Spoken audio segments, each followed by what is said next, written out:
बनाया जा रहा है, इसके पीछे बहुत बड़ी हिस्ट्री है।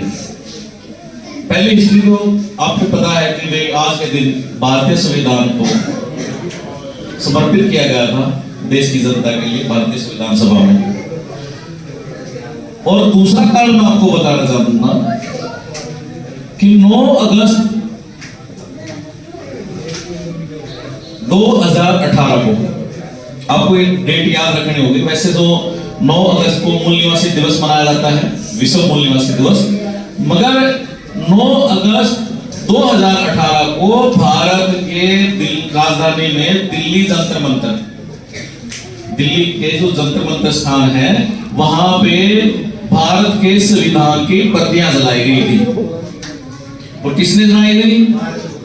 वही मंडी फंडी। सर छोटूराम ने कहा था ना मंडी फंडी से साल बाद, तो जो मंडी फंडी था उसने भारत के संविधान की प्रतियां जलाई।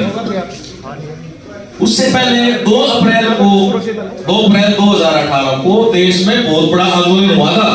और कौन सा आंदोलन हुआ था?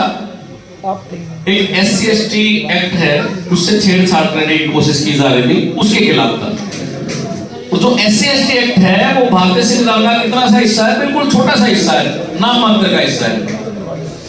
मगर जब भारतीय संविधान की प्रतियां जलाई गई जंतर मंतर पे, तब हमारे देश में किसी भी संगठन ने कोई भी आंदोलन या कोई गुजर पुचर भी नहीं की। तो उस समय में जो वाम सेना का 2018 में दिसंबर में बोध गया में अधिवेशन चल रहा था, वहां विचार मंथन किया गया भी ऐसा क्यों है। लोग आवाज लगाते रहते हैं, नारा लगाते रहते हैं, संविधान बचाओ, संविधान बचाओ, संविधान बचाओ, ये कहते हैं ना। क्यों बचाएं भाई? किसको क्या पता संविधान में क्या है हमारे लिए। मान ले एक कोठरी है या ये लेक्चर स्टैंड है, बंद है, मैं ये कहने लग जाऊं कि इसको, इस कोठरी को या इस संदूक को बचाओ, इस संदूक को बचाओ, जब तक आपको ये नहीं पता होगा इस संदूक के अंदर है क्या, तो क्या आप बचाओगे? नहीं बचाओगे ना। अगर आपको ये बताया जाए कि इस संदूक के अंदर आपके बच्चों का भविष्य है, उज्जवल भविष्य है, तो आप जरूर बचाओगे। तो इसी के तहत BS4 भारतीय संविधान सम्मान सुरक्षा संवर्धन BS4 नाम का अभियान चलाया गया है 2018 में। वो जनवरी 2019 से उस अभियान को चालू किया गया लगातार। और भारतीय संविधान के का जो दिवस है, जिसको भारतीय संविधान दिवस बोलते हैं, इसको मूल निवासी अधिकार दिवस के रूप में मनाया जाता था। मूल निवासी अधिकार दिवस के रूप में वाम सेना के द्वारा और वाम सेना के ऑफिसरों के द्वारा ये मनाया जाता था। तो तब इतना मतलब फैला हुआ विचार का भारतीय संविधान के बारे में, लोगों को जागरूक किया गया गली गली मोहल्लों में जा जाके।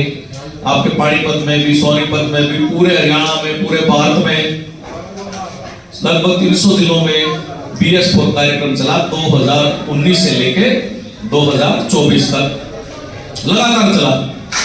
क्लस्टर अधिवेशन लगाए गए। उसका असर क्या हुआ कि जो भारत के जो इलेक्शन होते हैं, जनरल इलेक्शन होते हैं 2024 में, उसमें संविधान मुद्दा बढ़ा और संविधान के ऊपर ही सारा का सारा इलेक्शन लड़ा गया। और जब सरकार बनी तो आपने देखा होगा जय भीम जय संविधान के नारे भी लगे। और तभी से भारतीय संविधान दिवस भी मनाया जाने लगा सरकार के आधिकारिक तौर पर। तो ये बदलाव हमने देखा। तो उसी उपलक्ष्य में भारतीय संविधान दिवस मनाया जा रहा है भारतीय। अब बात आती है कि भाई हम अपना शासन लाएंगे, क्रांति करेंगे, ये करेंगे, वो करेंगे। जब तक आप अनुशासन में ही नहीं रहोगे तो कैसी क्रांति आएगी? आप शासन ले नहीं सकते। शासन तो उनका होता है ना जो खुद अनुशासन में रहते हैं, मगर हम खुद अनुशासन में रहते नहीं। जब तक खुद ही अनुशासन में नहीं रहेंगे तो कैसा शासन? तो जो जागरूक लोग हैं, जिनकी जिम्मेदारी बनती है कि वो खुद अनुशासन में रहे, फिर अपने जो